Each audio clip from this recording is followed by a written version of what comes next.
పితా పుత్ర పవిత్ర ఆత్మ నామమున ఆమెన్. ప్రభునందు మిక్కిలి ప్రియులకు దేవుని బిడ్డలారా, సామాన్య కాలపు 7వ ఆదివార వాక్య పరిచర్యకి మేము ప్రేమతో ఆహ్వానిస్తున్నాను. లూకా సువార్త 6వ అధ్యాయము 27వ వచనము నుండి 31వ వచనము వరకు యేసు ఈ విధముగా బోధింపనారంభించను.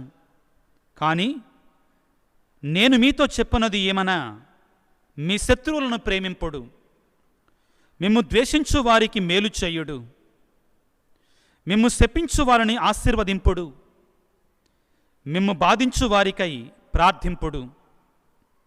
నిన్ను ఒక చెంపపై కొట్టిన వానికి 2వ చెంపను చూపము. నీ పై వస్త్రమును ఎత్తుకొని పోవానని నీ అంగీని కూడా తీసుకొని పోనిమ్ము. నిన్ను అడిగిన ప్రతివానికి ఇమ్ము. నీ సొత్తు ఎత్తుకొని పోవానని తిరిగి అడుగవలదు. ఇతరులు మీకు ఎట్లు చేయవలనని మీరు కోరుదురో అట్లే మీరును ఇతరులకు చేయుడు అని యేసు బోధించెను. క్రీస్తునాథుని యందు మిక్కిలి ప్రియులకు దేవుని బిడ్డలారా, సహోదరి సహోదరులారా, ఈ భూమి మీద ఈ ప్రపంచంలో చాలా రకాల మతాలు ఉన్నాయి, చాలా రకాల విశ్వాసాలు ఉన్నాయి. కానీ ప్రియులకు దేవుని బిడ్డలారా, ఈ సృష్టి అంతటికి, ఈ మానవాళికి యేసు ప్రభు ఇచ్చినటువంటి అత్యంత ప్రధానమైనటువంటి ఆదరణకరమైనటువంటి సత్యం ఏమిటి అంటే క్షమాపణ. ఎంత శత్రువునైనా కానీ, ఎంత ఘోర పాపినైనా కానీ క్షమించు. ఇంతగా క్షమించే దేవుడు, ఇంతగా ప్రేమించే దేవుణ్ణి మనం ఈ భూమి మీద మరొక దేవుణ్ణి మనం చూడమండి. చివరికి తనను పట్టి బంధించి సిలువను మోయించి సిలువ మీద కొట్టి చంపుతున్న వారిని కూడా, తండ్రి వీరేమి చేయుచున్నారో వీరెరుగరు, వీరిని క్షమించు అని ప్రార్థించినటువంటి క్షమామయుడు నీవు నేను అనుసరిస్తున్నటువంటి, నీవు నేను నమ్మినటువంటి ఆ క్షమగలిగిన ప్రేమగలిగిన యేసు ప్రభు ప్రియులారా, ఈనాటి వేద గ్రంథ పఠనాల ద్వారా, ఈ ఆదివారపు దేవుని యొక్క వాక్యము ద్వారా దేవుడు మనతో, మనము కూడా తనను అనుసరించేట మనము కూడా, తన యొక్క శిష్యులమని చెప్పుకునే మనము కూడా క్షమ కలిగి జీవించాలి, మన్నింపు కలిగి జీవించాలి, క్షమాపణను కలిగి జీవించాలి అని మనందరినీ కూడా పిలుపునిస్తూ ఉన్నారు. క్రీస్తు శకం 7వ శతాబ్దములో పునీత అనాస్తేసియోస్ గారు అనేటువంటి మహా గొప్ప మేధావి జీవిస్తూ ఉండేవాడు. ఆయన ఒక గురువుగా, ఒక మఠవాసిగా, ఒక మఠములో జీవిస్తూ ఆ మఠానికి పెద్దగా జీవిస్తూ ఉండేవాడు.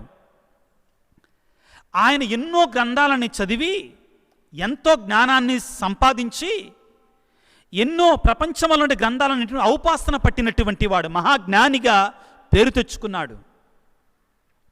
అదే మఠములో ఎలియాసరు అనేటువంటి మరొక మఠవాసిగా మారడానికి వచ్చినటువంటి వ్యక్తి కూడా ఉండేవాడు.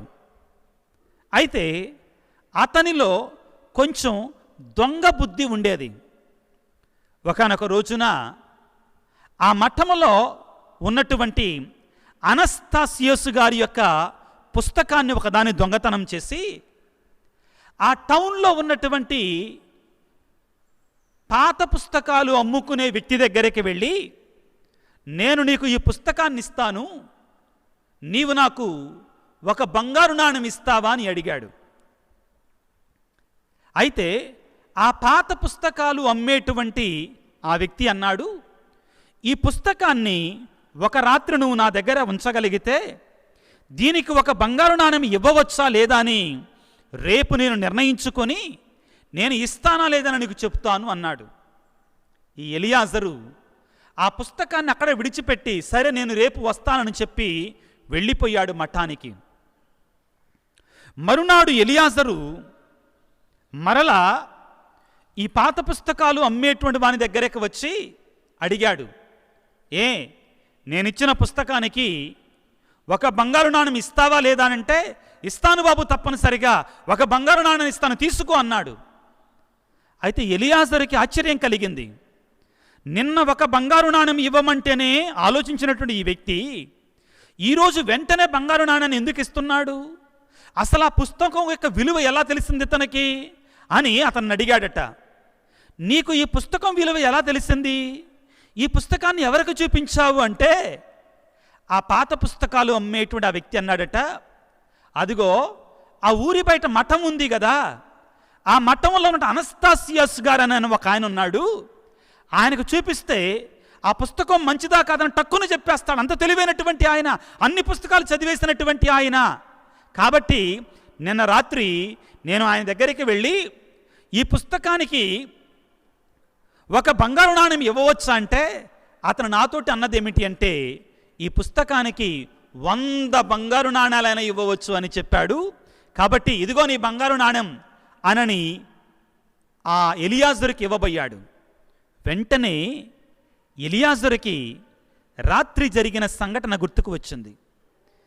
నేను నిన్నటి రాత్రి అనస్తాసియస్ గారితోటే ఉన్నాను, ఆయనతో కలిసి భోంచేశాను, ఇవాళ ఉదయము కూడా అతనితో కలిసి ప్రార్థన చేశాను, అతనితో జీవించాను, అతనితో మాట్లాడాను.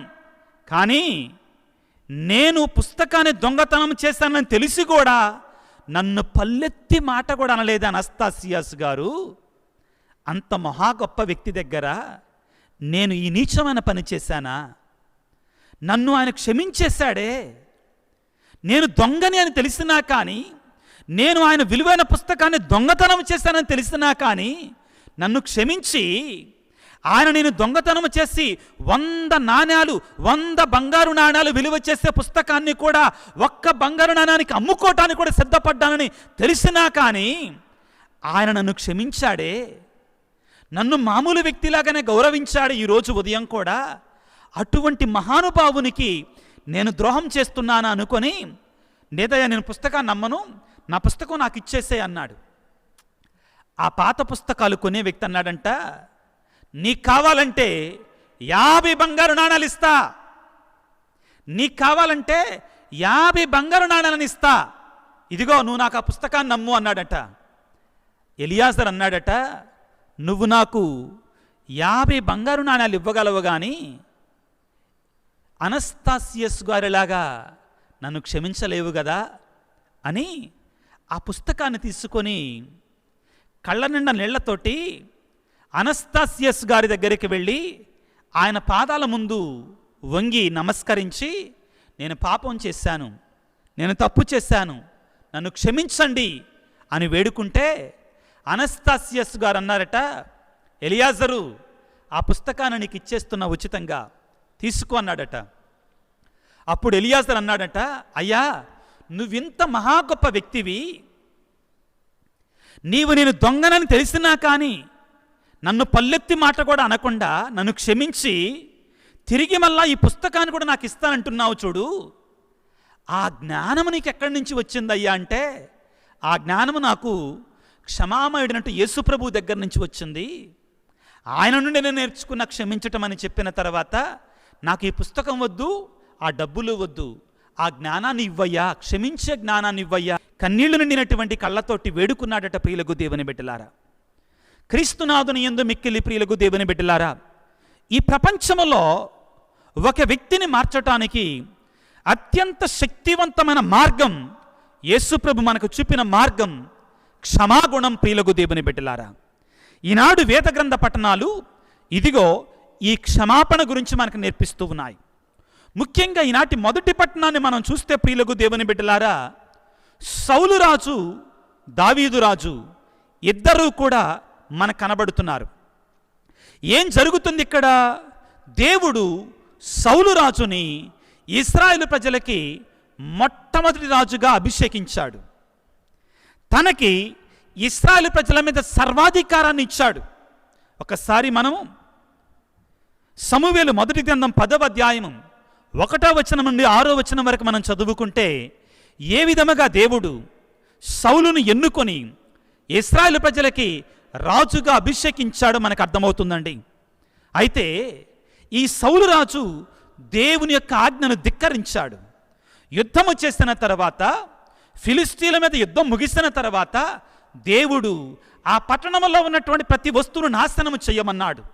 కానీ సౌలు రాజు దేవుని యొక్క ఆజ్ఞను మీరి పాపం కట్టుకున్నాడు, తిరస్కరించబడ్డాడు. అదేవిధంగా రాజుగా అభిషేకం పొందినటువంటి సౌలు రాజు బలిని సమర్పించకూడదు, యాజకులు ప్రవక్తలు మాత్రమే సమర్పించాలి. ఈయన తొందరపాటులో ప్రవక్త చేయాల్సిన బలిని, యాజకుడు చేయాల్సిన బలిని రాజు అయినటువంటి సౌలు చేసి దేవుని యొక్క ఆజ్ఞని మేరతాడు. ప్రియులకు దేవుని బిడ్డలారా, ఈ విధంగా దేవుని నుండి తిరస్కరించబడతాడు. ఈ ప్రక్రియలోనే దేవుడు సౌలును తిరస్కరించి దావీదును ఎన్నుకున్నాడు. గొర్రెలు కాసేటువంటి దావీదుని ఇశ్రాయేలు ప్రజలకి సౌలు రాజు తర్వాత రాజుగా ప్రకటించుకున్నాడు. అయితే ప్రియులకు దేవుని బిడ్డలారా, ఎప్పుడైతే ఫిలిస్టీయుడు అనేటువంటి వాడు, గొలియాతుడు అనేటువంటి వాడు సౌలు రాజు యొక్క సైన్యాలని, ఇశ్రాయేలు రాజు యొక్క సైన్యాలను సవాలు చేసినప్పుడు చిన్న పిల్లవాడిగా ఉన్న దావీదు వెళ్ళి ఆ గొలియాతును చంపాడు. ఎప్పుడైతే గొలియాతును చంపాడో అక్కడ ఉన్న స్త్రీలందరూ కూడా సౌలు రాజు 100 మందిని చంపితే దావీదు 1000 మందిని చంపాడని పాటలు పాడారు. దానిని చూచి తట్టుకోలేక ఈర్ష్యపడ్డాడు. అప్పటి నుండి కూడా సౌలు రాజు దావీదును చంపటానికి ప్రయత్నం చేస్తున్నాడు. ఈనాటి మొదటి పట్టణం ప్రియులకు దేవుని బిడ్డలారా, ఈ సన్నివేశాన్ని మన ముందు ఉంచుతూ ఉంది. సమూవేలు మొదటి గ్రంథము 26వ అధ్యాయము 2వ వచనములో సౌలు ఇశ్రాయేలీల నుండి 3000 మంది యోధులను ప్రోగు చేసుకొని సీపు ఎడారిలో తిరుగాడుచున్న దావీదును పట్టుకొనుటకై బయలుదేరాను. ఎక్కడికి బయలుదేరాడండి సౌలు? దావీదును పట్టుకోవడానికి బయలుదేరాడు. ఎందుకు బయలుదేరాడు? దావీదును చంపడానికి బయలుదేరాడు. ఏంటి? అతనిలో ఒక భయం బయలుదేరింది, ఈర్ష్య బయలుదేరింది. ఒకలాంటి పగ, ద్వేషంతో రగిలిపోతున్నాడు సౌలు. ఎందుకని? ఈ దావీదును ఏ విధంగానే చంపివేయాలి. అప్పటికే దావీదు పారిపోతున్నాడండి సౌలు నుంచి. నిరాయుధుడైనటువంటి, ఆయుధాలు లేనటువంటి, పారిపోతున్నటువంటి దావీదును ఏ విధంగా పట్టుకోవాలి, అతన్ని చంపాలి అని ద్వేషంతో రగిలిపోతున్నాడు ప్రియులకు దేవుని బిడ్డలారా సౌలు. ఎందుకని అంటే దావీదుని ఈ అభిషేకం పొందాడు అని, ఇశ్రాయేలు ప్రజలకు రాజు కాబోతున్నాడు అని పగబట్టేశాడు అతని మీద. అయితే దావీదు సౌలు తనను చంపడానికి ప్రయత్నం చేస్తుంటే సౌలును మాత్రం క్షమించి విడిచిపెడుతున్నాడు. ఈ విధంగా సౌలు దావీదు కోసం ఆ యొక్క ఎడారిలో, ఈ విధంగా సౌలు మహారాజు దావీదును ఏ విధంగా చంపాలని ద్వేషముతో, పగతో ఆ కొండలలో, ఆ గృహలలో దావీదు కోసం ఎతికి అలసిపోయి నిద్రపోతున్నాడు. అతని యొక్క పరివారం అంతా నిద్రపోతూ ఉన్నారు. ఇటువంటి సమయంలో దావీదు వాడు నిద్రపోవటాన్ని చూశాడు. అదేవిధంగా సౌలు దగ్గరికి వెళ్ళాడు. నిద్రపోతున్నాడు. అతని పక్కన ఒక బళ్ళెము కూడా ఉంది. దావీదు యొక్క అనుచరులు అన్నారు, ఇదిగో ఈ సౌలు నిన్ను చంపాలనుకుంటున్నాడు కదా, దేవుడే నిన్ను సౌలు రాజుని నీ చేతుల్లో అప్పచెప్పాడు.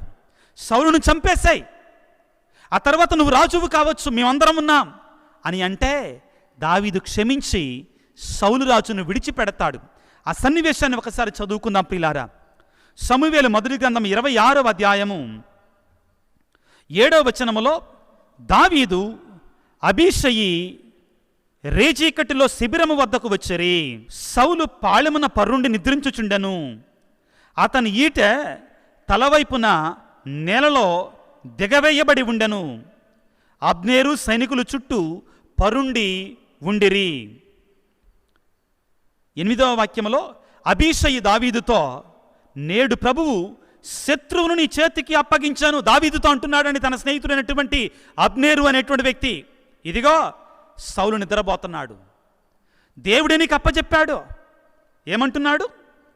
అబీషయి దావీదుతో, నేడు ప్రభు శత్రువును నీ చేతికి అప్పగించాను, అతనిని ఈ ఈటతో ఒక్క పోటు పొడిచి నేలకు గుచ్చుము, ఇక రెండవ పూట అక్కరలేదు అనెను.